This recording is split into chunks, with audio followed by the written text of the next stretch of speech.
Hello friends, we are live now. 电量低， I am going to start uh, live classes. Good morning, आदाब, सत श्री अकाल, नमस्कार। आप सभी का जेपी वर्ल्ड एजुकेशन चैनल पर हार्दिक स्वागत है। आज हम एक ऐसे विषय को पढ़ाने जा रहे हैं जो विभिन्न प्रकार की प्रतियोगी 电 परीक्षाओं 量低， जैसे यूपी टेट हो गया, रीट हो गया, एमपी टेट हो गया, दिल्ली टेट हो गया, दिल्ली और ये कई प्रकार के जितने भी टेट होते हैं, सुपर टेट होते हैं, जिनमें मनोविज्ञान पूछा जाता है, उन सभी परीक्षाओं के लिए ये सब्जेक्ट बहुत ही उपयोगी है। आज यह मनोविज्ञान की पहली क्लास है 电量低， और इस क्लास को संचालित करने जा रहे हैं मिस्टर जेपी सर। तो आइए क्लास की ओर चलते हैं। ये जो मनोविज्ञान है, मनोविज्ञान विषय है, यह विषय दर्शन शास्त्र की एक शाखा है। जैसे विज्ञान की शाखाएं होती हैं, भौतिक विज्ञान, रसायन विज्ञान, जीव विज्ञान, उसी तरह मनोविज्ञान दर्शन शास्त्र की एक शाखा 电 है। 量低， अगर मनोविज्ञान को देखा जाए तो उसका अगर संधि विच्छेद करते हैं तो मन का विज्ञान, मनोविज्ञान मन का विज्ञान है। लेकिन अगर 1600 ईसा पूर्व से पहले की अगर बात करते हैं, 1600 ईस्वी से पहले की अगर बात करते हैं, तो उसमें हम देखेंगे कि जो साइकोलॉजिक शब्द था, साइकोलॉजी जो शब्द था, वह दो शब्दों से मिलकर बना हुआ था, साइक प्लस लोगस। साइक का जो अर्थ था आत्मा और लोगस का अर्थ था अध्ययन। अर्थात 16वीं शताब्दी से पहले इस साइकोलॉजी को आत्मा का विज्ञान कहा जाता था। जो 16वीं शताब्दी के बाद मन का विज्ञान नाम दे दिया गया, उसे पहले आत्मा का विज्ञान कहा जाता था। अगर इसे देखा जाए तो प्राचीन यूनान में आदर्शवाद चरम पर था, इसलिए आदर्शवादी मोक्ष की प्राप्ति के लिए आत्मा की पवित्रता पर जोर देते थे। अतः प्राचीन यूनान में मनोविज्ञान आत्मा का विज्ञान है कहा गया था। यानी प्राचीन समय में मनोविज्ञान को आत्मा का विज्ञान कहा जाता था। सुकरात, अरस्तु, प्लेटो, डेकार्ट इस विचारधारा के प्रमुख समर्थक थे। किस विचारधारा के? इस विचारधारा के कि मनोविज्ञान जो है वो आत्मा का विज्ञान है। इसके कट्टर समर्थक ये लोग थे, ये सुकरात, अरस्तु, प्लेटो, डेकार्ट। यह विचारधारा 16वीं शताब्दी तक चली। यानी शुरू से 16वीं शताब्दी तक इस मनोविज्ञान को आत्मा का विज्ञान ही कहा जाता रहा। फिर मन का विज्ञान कब से कहा जाने लगा, उसके बारे में अगर देखेंगे तो हमें मिलेगा सन 1590 ईस्वी में रुडोल्फ गोल्काय ने साइकोलॉजी शब्द का सर्वप्रथम प्रयोग किया था। तो यह टेट का बहुत ही एक इंपॉर्टेंट क्वेश्चन बनेगा कि साइकोलॉजी शब्द का सर्वप्रथम प्रयोग किस ईस्वी में और किसने किया था। तो साइकोलॉजी शब्द का सर्वप्रथम प्रयोग 1590 ईस्वी में रुडोल्फ गोल्काय के द्वारा किया गया था। 17वीं शताब्दी में इटली के पोम्पोनाजी ने पहली बार मनोविज्ञान को मन और मस्तिष्क का विज्ञान कहा था। तो एक ये भी क्वेश्चन बनेगा कि मन और मस्तिष्क का विज्ञान किसने कहा था साइकोलॉजी को? मनोविज्ञान को मन और मस्तिष्क का विज्ञान किसने कहा था? तो वह थे पोम्पोलॉजी। उनका क्या नाम था? पोम्पोलॉजी नाम था। ठीक, यह कब कहा गया था? 17वीं शताब्दी में। ये इटली के थे, इटली के साइकोलॉजिस्ट थे। इन्होंने कहा कि मनोविज्ञान जो है वह मन और मस्तिष्क का विज्ञान है। अगर पूछा जाएगा कि आत्मा का विज्ञान कब कहा गया था, तो 16वीं शताब्दी से पहले साइकोलॉजी को आत्मा का विज्ञान कहते थे। 16वीं शताब्दी के बाद इसी साइकोलॉजी को, इसी मनोविज्ञान को मन का विज्ञान कहा जाने लगा। और मन और मस्तिष्क का विज्ञान की बात किया जाए तो यह 17वीं शताब्दी में कहा गया। और यह किसके द्वारा कहा गया? पोम्पोनॉजी के द्वारा कहा गया। नेक्स्ट पर हम चलते हैं। तो नेक्स्ट पर देखेंगे तो रूसो, हाब्स, लाक, इमैनुअल कांट इस विचारधारा के प्रमुख समर्थक थे। यह विचारधारा 19वीं शताब्दी के मध्य तक चली। मतलब 19वीं शताब्दी के मध्य तक इस मनोविज्ञान को मन और मस्तिष्क का विज्ञान कहा गया। 19वीं शताब्दी के मध्य तक साइकोलॉजी को मन और मस्तिष्क का विज्ञान कहा गया। फिर देखा जाए इसी साइकोलॉजी को, इसी मनोविज्ञान को चेतना का भी विज्ञान कहा गया। यह चेतना का विज्ञान कब कहा गया, इसके बारे में अगर देखेंगे तो 19वीं शताब्दी के अंत तक मनोविज्ञान ने फिर अपना रूप बदला और चेतना का विज्ञान बन गया। मतलब 19वीं शताब्दी तक तो कहा गया कि साइकोलॉजी जो है वह मन और मस्तिष्क का विज्ञान है। लेकिन 19वीं शताब्दी के अंत तक आते आते इस मनोविज्ञान को चेतना का विज्ञान कहा जाने लगा। तो चेतना का विज्ञान कब कहा जाने लगा साइकोलॉजी को? अगर ये क्वेश्चन आता है तो हम कहेंगे 19वीं शताब्दी के अंत तक। 19वीं शताब्दी के अंत तक मनोविज्ञान को चेतना का विज्ञान कहा जाने लगा। ठीक है। संरचनावाद के जनक विलियम वुंट तथा प्रकार्यवाद के जनक विलियम जेम्स ने क्रमशः 1879 और 1890 ईस्वी में मनोविज्ञान की प्रयोगशाला खोलकर चेतना का अध्ययन किया। किसने किया? जनक ये विलियम वुंट ने और प्रकार्यवाद के जनक विलियम जेम्स ने। तो अगर ये पूछेगा क्वेश्चन कि सर्वप्रथम किसने प्रयोगशाला खोलकर और इस साइकोलॉजी का अध्ययन किया, मनोविज्ञान का अध्ययन किया, तो विलियम वुंट ने और विलियम जेम्स ने। विलियम वुंट और विलियम जेम्स ने सबसे पहले मनोविज्ञान की प्रयोगशाला खोलकर मनोविज्ञान को 1890 ईस्वी में पढ़ा और पढ़ने के बाद कहा कि यह मनोविज्ञान चेतना का विज्ञान है। जेम्स की प्रसिद्ध पुस्तक द प्रिंसिपल ऑफ साइकोलॉजी, ये पूछता है टेट में, बहुत इंपॉर्टेंट ये इसका क्वेश्चन बनता है। द प्रिंसिपल ऑफ साइकोलॉजी की लोकप्रियता ने उन्हें मनोविज्ञान का जनक बना दिया। यह विचारधारा 20वीं शताब्दी के शुरुआत तक रही। मतलब 20वीं शताब्दी के शुरुआत तक मनोविज्ञान को चेतना का विज्ञान कहा गया। ये क्वेश्चन बनता है, चेतना का विज्ञान कब कहा गया? तो चेतना का विज्ञान मनोविज्ञान को 20वीं शताब्दी के अंत तक कहा गया। ठीक, ये है इसका ये। अब नेक्स्ट पैराग्राफ पर चलते हैं हम।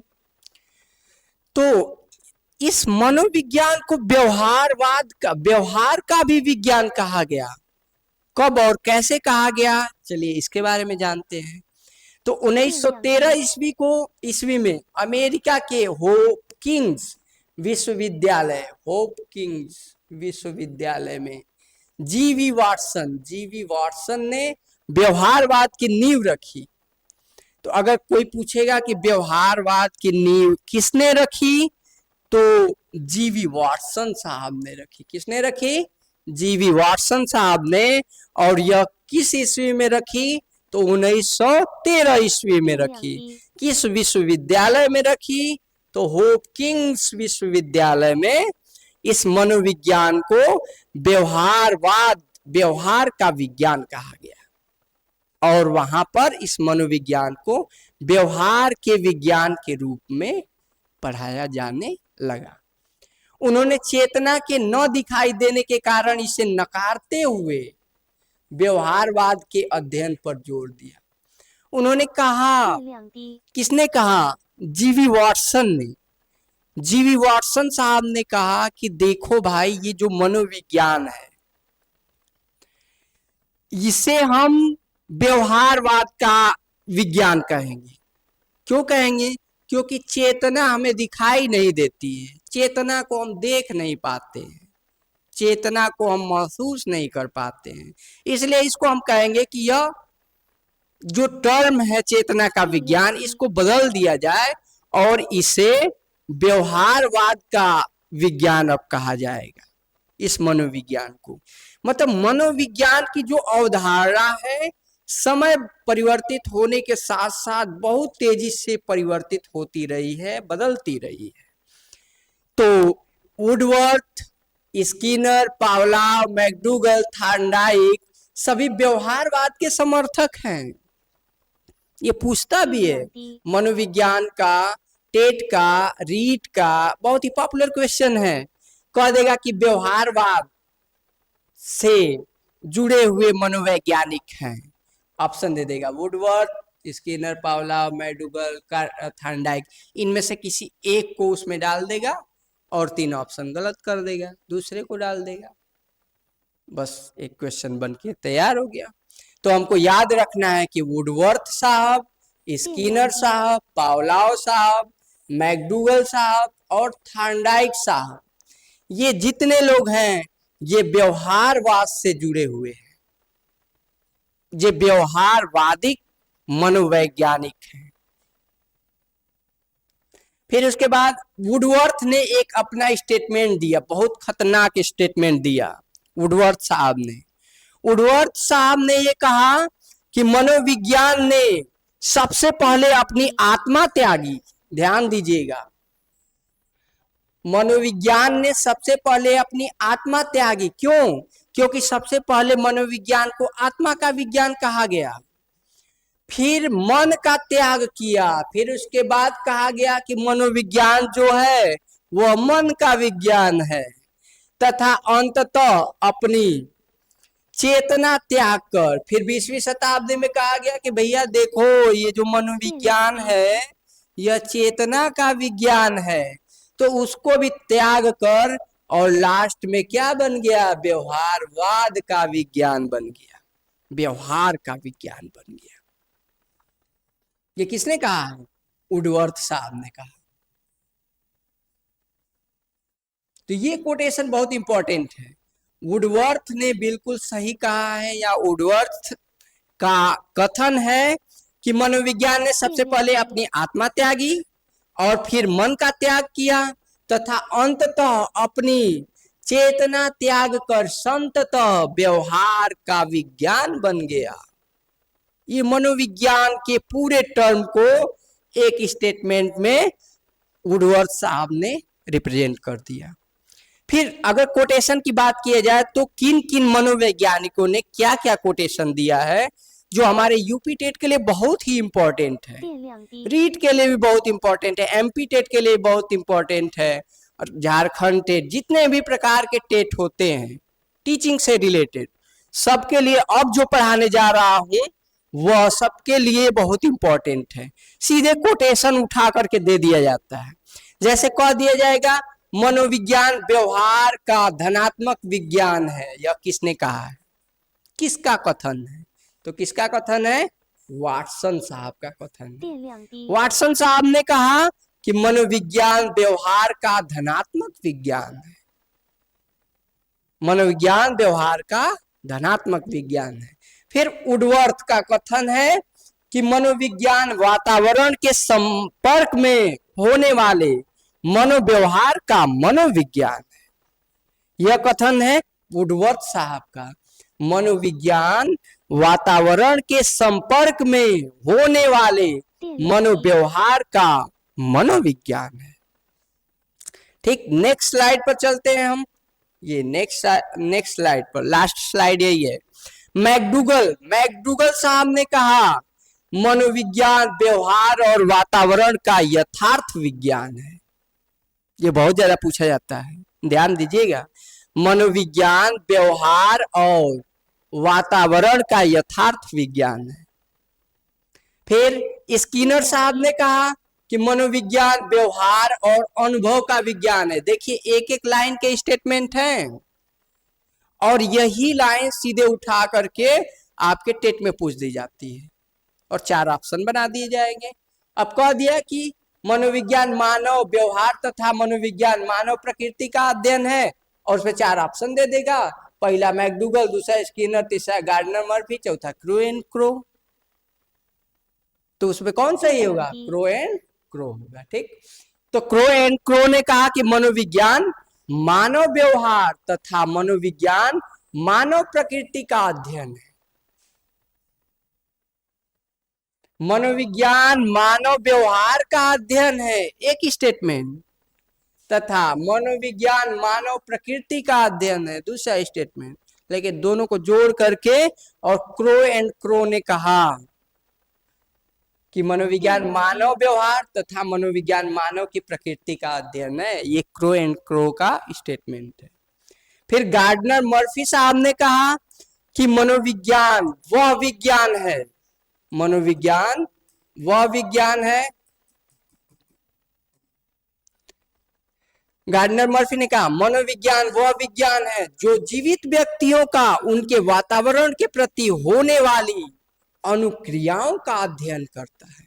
电量低， मतलब मनोविज्ञान वह विज्ञान है जो जीवित व्यक्तियों, जो जी रहे हैं, का उनके वातावरण हमारे इन्वायरमेंट के प्रति होने वाली अनुक्रियाओं का अध्ययन करता है।